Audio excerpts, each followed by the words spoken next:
Hello, I'm Elizabeth Zagroba. I'm going to be testing a thing live on stage today. Full disclosure, I have tested this thing before. So it's a live demonstration of how I did approach this the first time that I tested this. But yeah, I didn't pray to the demo gods enough. So I'm like, it's a talk I've done before. So don't be too scared, or if you wanted more serendipity and swearing, that's, some other talk.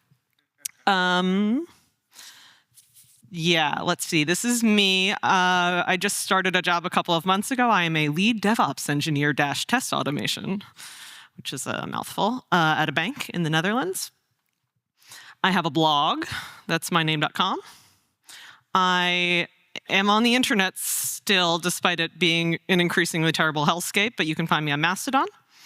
And I run a free online lean coffee and open space that some of these goofballs have attended. And I think I have the sticker for it here. So if you want a frog sticker, come find me afterwards. That is enough of that. I will be using this tool today instead of slides because we'll be taking the notes. You'll see how that pays off at the end, hopefully. And I may alternate between zooming into this infinite bulleted list or opening up the sections. So if you get lost, look at the breadcrumbs at the top. That should help. Great.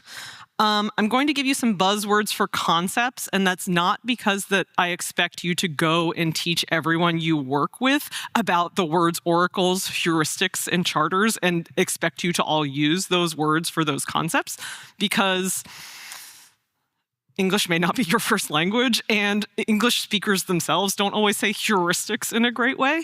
But it's more about remembering that there is a word for the particular concept. That's one reason to have the special words. And the other reason is because I did not make up these words for these concepts. These are like exploratory testing jargon. If you go and Google these on the internet, you will find more information that I have not written that is about all of these things. So an oracle is how you know whether something is a feature or a bug. You do a get call to a REST API, and you get a 405 back, and you're like, is that a normal thing I should be getting? What is that supposed to be? And so you go and look at the API docs and say, right, like, is this an expected response? Is this a problem? It helps you get from that, yuck feeling that you get when you test, and helps you get to the point where you're like, this is wrong. I can tell you why. I have the receipts. And it helps you name the expectation, right? If when you're writing a bug report, you have the expected behavior and the actual behavior and some combination of, the environment, the steps to reproduce, how it all transpired, the oracle is the expected behavior aspect of that. Great. Heuristics are rules of thumb. Most often when testers talk about heuristics, though, it is lists of stuff. It's often lists of stuff that we came up with ourselves the last time that we tested the product. It could be a list of stuff called "you are not done yet," of like deciding how long you should keep testing, whether that's still valuable, what the payoff is going to be. The reason that testers have lists of stuff is so that they have some idea of coverage, right? Like, have I thought of everything? Is this where I should still be going? Should I be going more broad? Should I be going more deep on a particular topic? And because this is how we advance as a civilization, is to remember and build on each other's ideas and have some aspect of someone learned something in the past about software testing and software development. Let me use that information instead of trying to do it all anew for myself. A heuristic may also be a place where you make a decision. Alex Schlotterbeck coined the term micro-heuristics, so you will see probably a couple points in my talk today where we're deciding, okay, I would love to go down that rabbit hole, but we're going to write down the rabbit hole and set that aside so that we make sure that we stay on the path that we want to. That place where you're making the decision and deciding to set it aside, or alternatively, being the squirrel, following the rabbit down the hole, that would be a micro-heuristic. Charters are the mission or the direction for your whole exploratory testing session, the whole point in time, somewhere between a few minutes and an hour and a half is kind of the longest they recommend to have that focused testing work.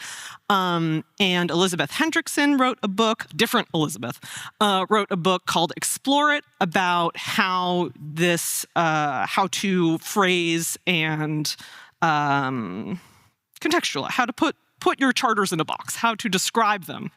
Those are words. So that consists of 3 parts. The first is the target. That's what you're exploring. So you'll see today that we will be exploring a REST API. The resources, so that's what you're using, how you're exploring. Today we're going to be using the automated tests in PyCharm. We have some API calls set up in Bruno, which is a fake Postman open source replacement thingamabob. And we've got the API specs to look at as well, and some HTTP responses, right? Like, do we expect this status code response from the thing? So those are all our resources today. And then the information is generally something that some combination of where you are in the project, what you know about the product already, and what the team has told you to look at, or that you together as a team have decided where you want to go and what is valuable today. So let me tell you what situation we're diving into today. So a team reached out to me. I've served as a person who jumps around teams and often gets myself into these kinds of nutty situations. So although this is a made-up one, all of these are typical to my experience. So yeah, the team reaches out. Elizabeth, we'd love you to come look at our product. We are in the middle of building a thing. It's kind of early stages. It's a thing that lets you keep track of the books that you've read. So it's kind of like Goodreads, or if you're in the know, the Story Graph. Oh, best competitive. Yes, I'm getting a nod there. Gives much better recommendations. Go check out the Story Graph. Anyway, our tester just quit, and they wrote some tests, and we know that the tests are green, but we don't know if that means anything. This team luckily was understanding enough to know that a bunch of passing tests may not be giving any valuable feedback about their product. So they're like, Elizabeth, could you take a look at the tests and see what's valuable in those? Like, what risks have recovered? What should, are these tests something we should rely on? Are these tests telling us anything? So that is our mission today. And as you can see, this bit is empty. This is where I'm going to do the testing. Okay. So I went back to the team and said, hey, you said that you have some tests. Can I have those? And they're like, sure, we'll zip them to you and send them in an email. And I'm like, that's strange. Are they not version controlled in Git? Tell me more about that. And then I opened the thing they sent me, and it was actually a bunch of API calls. It was not actual tests, because tests are not just calling an API and getting a response. It's verifying something about that response, right? If there's no assert, if there's no what do we expect, does that match our expectation, it is not a test. I was like, thank you for these API calls. I love these for me. But also, you said there were tests. Is there something else that you have? And someone else on the team was like, oh, right, we do actually have some tests. I was like, cool. So he's like, let me send you that repo. And I was like, oh, that's a different repo to the code. That's interesting. Great. Thank you for telling me this information. Let me look at the README in this repo and see what I can learn from there. So, okay, bookshelf app, API, get, post, delete, regular stuff, knew this part. Great. API specs, amazing. Okay, so we got those open here. We can look at those. Okay, and then we've got an API endpoint that could be found in the conf test. Fine. Okay, repos just for the tests. Code is somewhere else. That's something to look at. And so they wanted us, let's go back to what were they asking us to do? They wanted us to decide if the tests were valuable. Okay, so I do need to sort of make sure that the product runs and then compare that to the test. So I think the first place, now that I have my whole setup, is does the code run? So finally, a third try of hey, you want me to look at this product? Can I have the code? And they're like, you're just the tester. And I'm like, I need to run the thing. Is it deployed? Where do I run it? Oh, classic. So they sent me that repo, and I got that up, right? I read that README, created my virtual environment. This is running. And so the way that I could prove that that was running was then, indeed, I was glad that I had these REST API calls. Good stuff. So yeah, this seems to be the first one that I guess is just some cute smoke test that they set up. Does this match the API spec that they have? Let's see. Okay, so this is a get, request body, none. Is that true? Yes. And there's a 200 status, and that's pretty normal for a get. I'm seeing that we got a 200 okay here. Great. And then this is a string. True. I wonder if we do this a few times, are we getting different things? Okay, it's blinking here, and I think it's doing it multiple times, but I wonder why just this isn't in the API spec, but okay. These API specs are also, so far, haven't lied to us, but are not Swagger, right? Open API format. These are not the most, getting some nods here. These are not the most beautiful, verbose specs, but let's see if there are any lies, if there are any missing things that we can uncover here. So, okay, so we can go and get all of the books. Let's try doing that. Okay, great. So what were we expecting? We sent nothing in, and we got 200 back, and we get a list of books in JSON. Yes, this is JSON. It's only one book, but it does appear to have been a list. Great, good book. Let's see. Okay, so now we want to get one individual book. So we're going to take the ID from that one book and try to make that call. Ooh, we got a sample response here, getting fancy. All right, let's take the ID and try seeing if that works. We're going to go get this book because we know that's in the database. Oh, what if we try one that's not there? 404, no response body. No indication here of what should happen. Okay, great. Let's write that down. So we've got, does the code run? Wait, yes, we were on that. Okay, does the code run? Yes, and that is good. And the reason that I have good and curious is because if you only report bad things to developers, they may not want to continue to receive the messages that you give them. It might be that they also want to hear about what is good about their work to cushion the blow and to make sure that the things that you thought were good were actually good, right? That you have covered those in your testing and that you've confirmed that they are what you expect. So that's good. Code runs locally, but something we don't know, because I did see it was localhost, and right, that's where the application is running here, is where is this going to be used, right? If this is going to be a Goodreads or a StoryGraph replacement, that's a social network. People can see your things. People can add things to the database. So just where is this cloud hosted? Is this going to be social? Just who are the users, and what is the whole end game here, and what's the next step in that process? Because I know they told me they were early in the product, but knowing where it's going might help me direct my testing a little bit better. Okay, so something we are curious about is the API specs, and just maybe, what's a good way of saying these aren't up to snuff? What's the state of these now? Tell me more about that. It's a great uncoverer. Okay, great. Where were we here? So, yes, we tried the 404, we tried an ID for a book that wasn't in the database, got a 404. That seems fine. I tried to paste, but that didn't work. Let's try copying again and pasting again. I've copied and pasted in the past, believe me. Okay, 200, great. And then we're getting just not a list of books, but just the one dictionary object back, and it's the same one. I think this looks the same to me. Yes, this is the same ID. Great. Okay.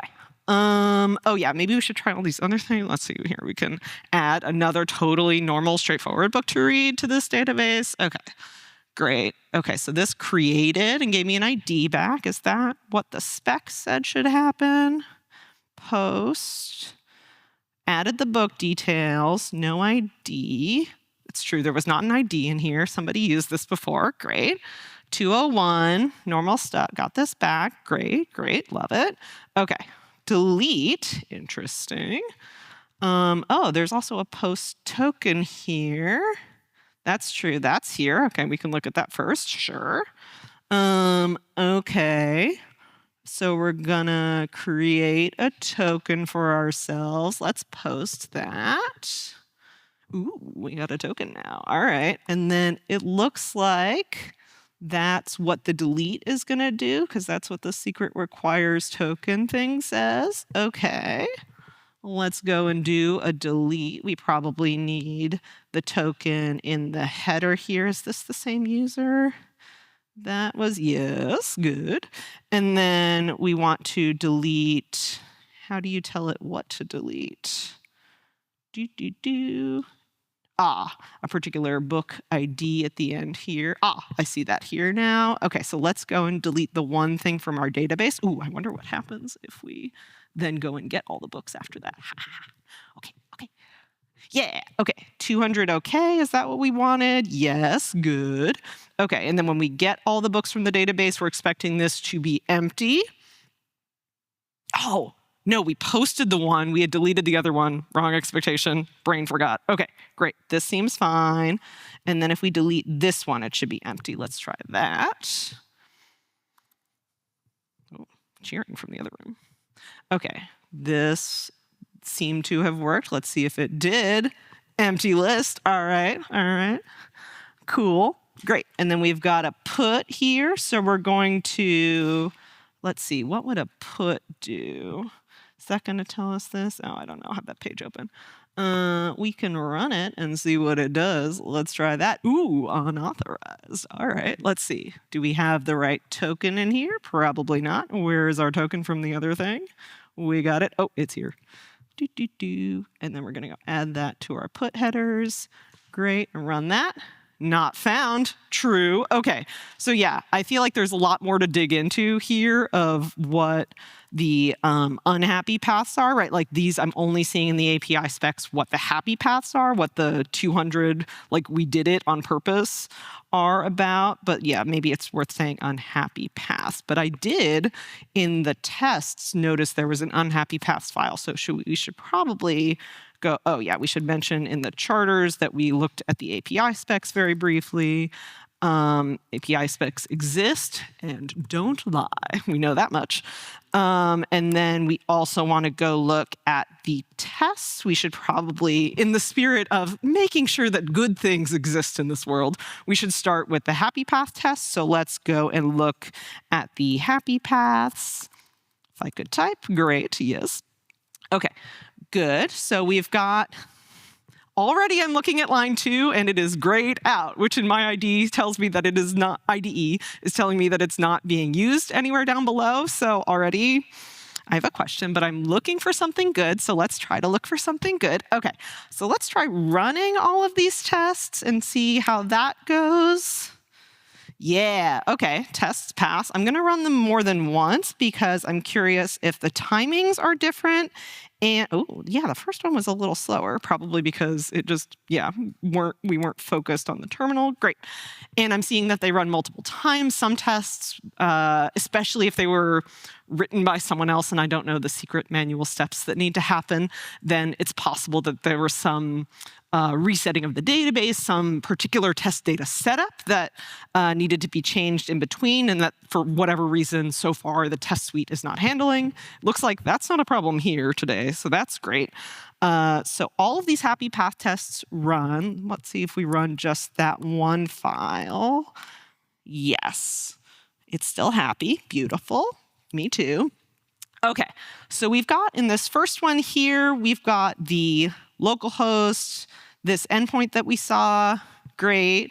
200, we saw that, seems true, good. But then this next one has the REST endpoint somewhere else. And indeed, as you may remember from the README, it said that the API endpoint can be found somewhere else. It's a little strange to have the setup a little different between these two. So I'm going to leave this test open rather than collapsing it, of like, need to make sure I talk to my developers about that. Okay, so we've got the REST endpoint, and then we've got, let's see what that, yeah, that's just the URL. Okay, and then if we go to setup books, looks like, oh, yeah, there we go. What setup books is doing is creating an empty list and then collecting all the details for one book, and then creating that book, and just checking that that's successful before appending, adding the ID to, from the response to our book ID numbers list. Okay, don't know why we need that, but fine. Also, they're UUIDs. They're not numbers, but set that aside. Naming is hard. Okay, and then we look at book details. This is just another book with all of these same field names, and that's doing the exact same thing. I recognize these lines. And that also, okay, so then at the end, we should have book ID numbers with 2 UUIDs in it that then gets passed in, right? Like this PyText fixture is set for the whole session, so it'll apply to all of the tests in the whole run. Let's see. Okay, so now we've gotten all of the, we've already executed the setup of the books, and then we go and get all of the books. That should be 2. So we get a 200 for that. We are expecting 2 books. And then we're doing something with the titles and the IDs. And then for each of the books in our list, we are trying to append the title and the ID. And if that doesn't work, right, like if either one of these fields isn't in that list, then we say that there is no title. And then we're just checking the one title from here. So, okay, I have some questions about this. For instance, still curious about the JSON. Why is the try? Can we post a book without a title? Right? Is that why it's asking us to try this? What happens if we do this? Bad request, title is a required property, request data failed validation. Okay, so I feel like there's a lot to play around with here, but I only have 40 minutes to be on stage. So we're gonna not look into that all right now. What we are gonna do is say that we have some future charter that we want to look at the validations, like which fields are required, why are those not listed in the API spec? I think a 400 response at least is good. Let's look at that. Bad request, something on the client error. Like bad message framing. Guilty, true. Okay, so that seems fine. But oh gosh, have we found something good? We were saying something good about the happy tests. Have we seen something good? Okay, we saw, they ran. They passed more than once. This is a good thing to report. Okay, tests ran, passed more than once. Beautiful. And then things that we're curious about are indeed the validations, and maybe why there were 2 books. I think that kind of goes back also to if this thing is on the cloud or we're going to be running it in some remote environment, can someone else come in and delete the book from the database in the middle of the test when I've already set it up?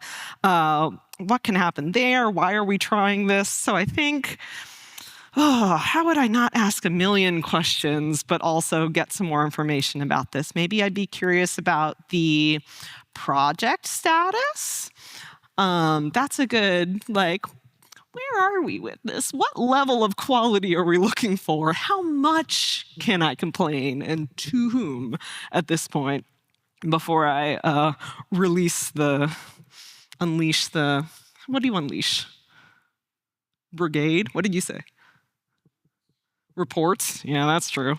All right. Let's see. Okay, so that's one happy path test. Definitely have questions about that. I'll leave that uncollapsed.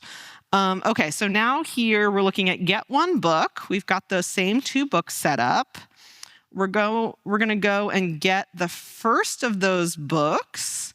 That works out fine. And then we're only checking 4 of these fields and making sure that those fields are in the list without looking at any of the values for those fields. So this feels a little half-assed to me. Great that you're doing this, but also what about all the other fields? What about the data types on the values? Right, can you have things without some of these values? Not sure what's happening there. Got to ask about that. But I think is that a different thing? I think that's kind of the same as validations. Let's leave that.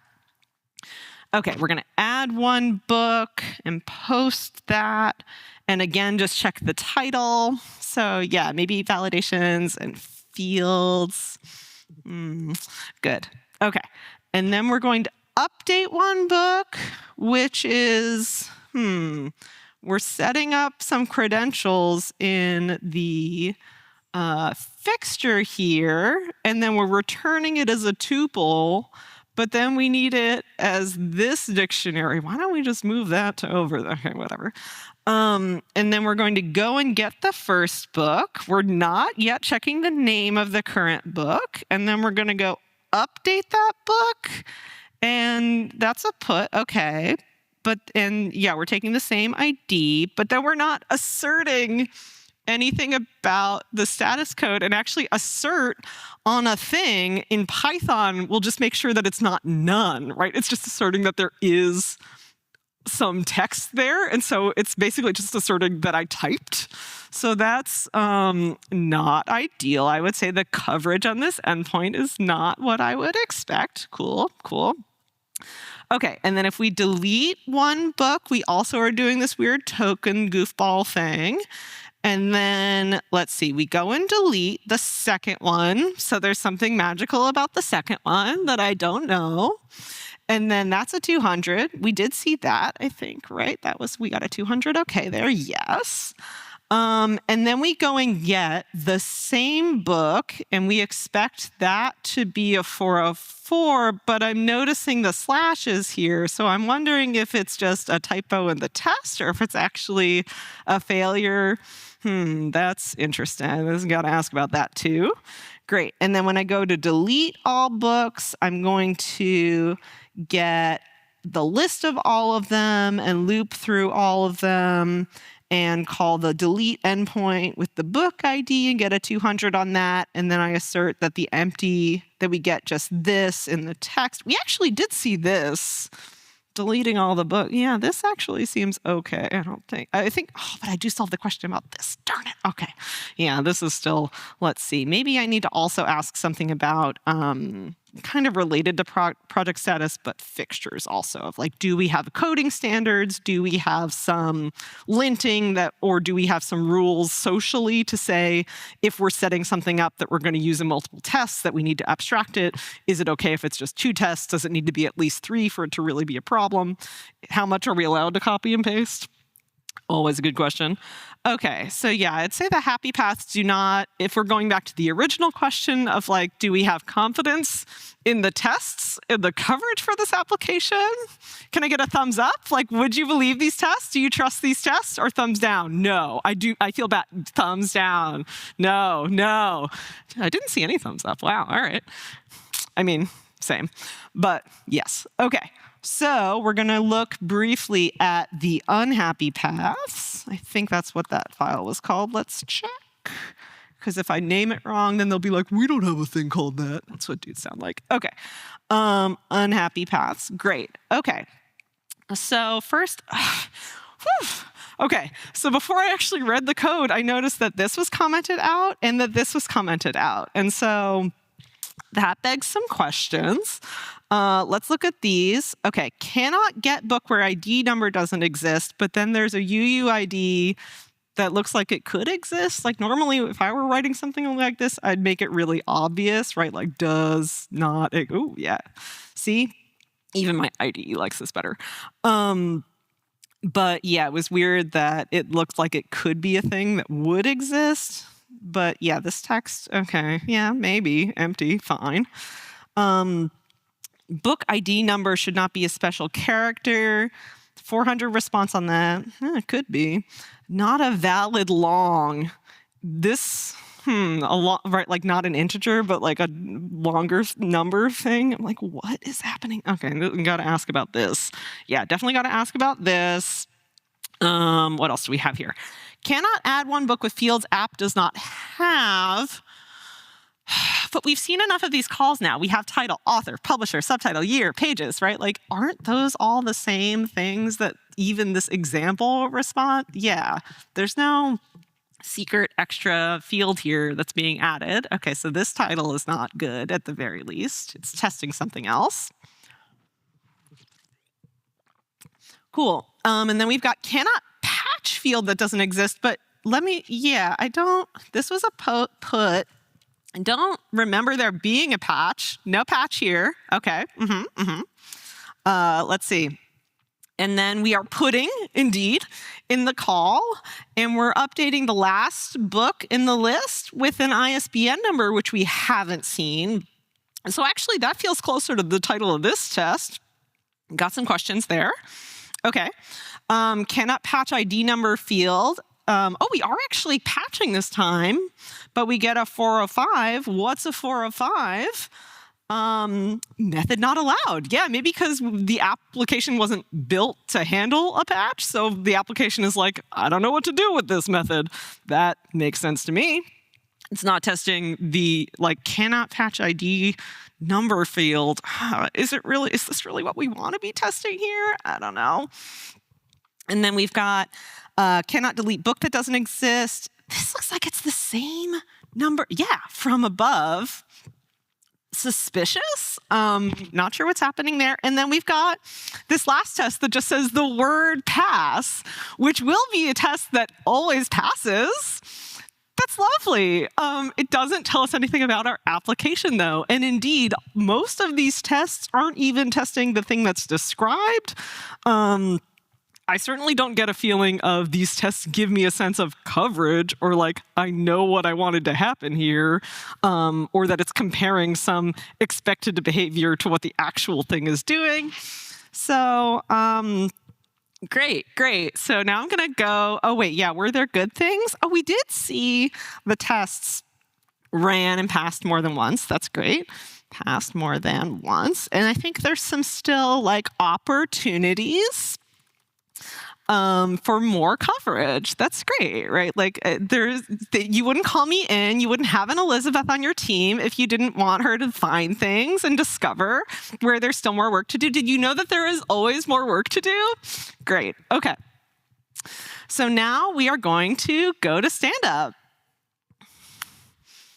Hey guys, thanks for giving me access to all of those repos. I got the tests, I got the API calls, I got the code, I was able to run the code locally, I was able to run the tests, they ran multiple times. That's all good news. I am still curious about some things, though. We've got some API specs that weren't in a format that I was expecting. We were missing some requests and responses. I was curious about the validations and some of the fields, just which things do we want to know about all of these books. And more than that, the project status. Who are the users? Is this going to be a cloud-hosted social network like your competitors that you listed, Goodreads and the Story Graph? What should I expect here? I'm wondering if people could just hang on the call for a bit. I'd like to talk to the product owner and for maybe 5-10 minutes, and then a developer for an hour. If we could pair, I'd love to share my screen and show them what I found.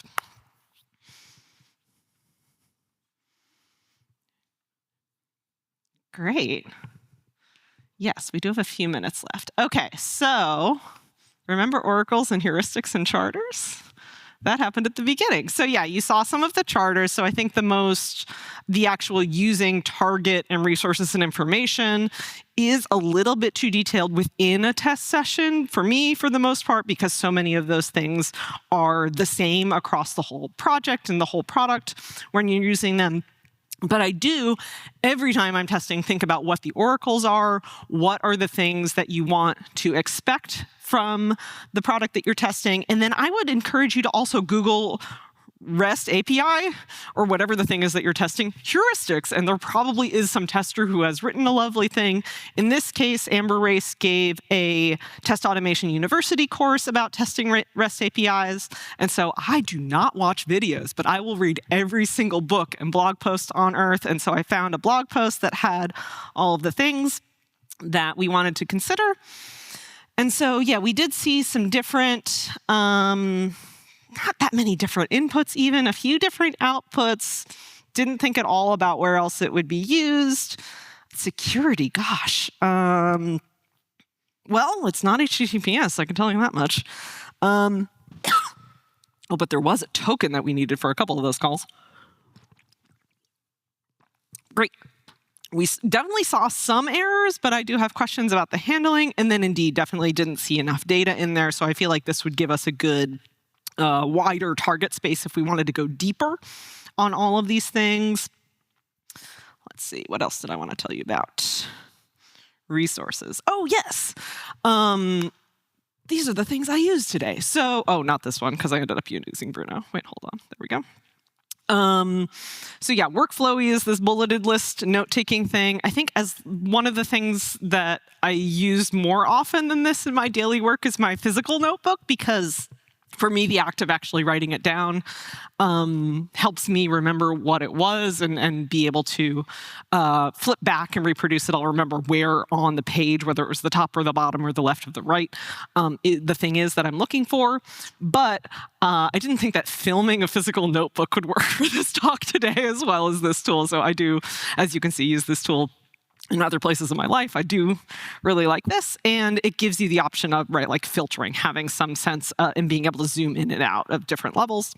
So that bit is nice. We used PyCharm to look at the tests, and then Bruno was indeed the Postman-like thing to do the API calls. Thanks, Joao, for pointing that out the other day, so I could get that set up for this talk. If you or someone you know and love is going to be testing REST APIs, then I would recommend Alan Richardson's, he's the evil tester, API challenges. I worked through these with Marat Pujärvi and Alex Schladebek a few years ago, and that got us on to like, wait, what is a 405? Wait, what is this teapot response? And just gave us some more expectations for ourselves about what all of the different methods were and what all the different things were that you don't see an API do all of the time. So if you feel like you need a better intuition and don't always want to be referring back to those Mozilla pages or whatever the oracle is that you have for REST APIs, I would recommend this for building your intuition. This is the Test Automation University course. And then, most importantly, the topic of the whole talk today was about exploratory testing. So I have 2 books to recommend you. Love books. Elizabeth Hendrickson, the Explore It book that had the target resources information thing, but also just, although the book is, what, maybe at least a decade old at this point, it is still relevant. I reread it last year, like still a banger. Recommend. Marat wrote a book on contemporary exploratory testing. That is where you are combining test automation with what you're doing. It's not just, right? Exploratory testing is not just manual testing. It is the advanced, skilled people who are doing it well these days are able to combine all of the tools and skills that they have to discover more things. So that's what her book is about. Nicola, who invited me here, thank you, Nicola, and Maria. But anyway, she's got a blog post about some of her favorite heuristics, and then an oldie but goodie Michael Bolton's blog about some of the different oracles that you might have, right? Like if you're building up your list of what you expect the behavior to be, what do you expect? What are you comparing it to? These are some good ones there. That was all I had for you, except for the frog stickers. Thank you.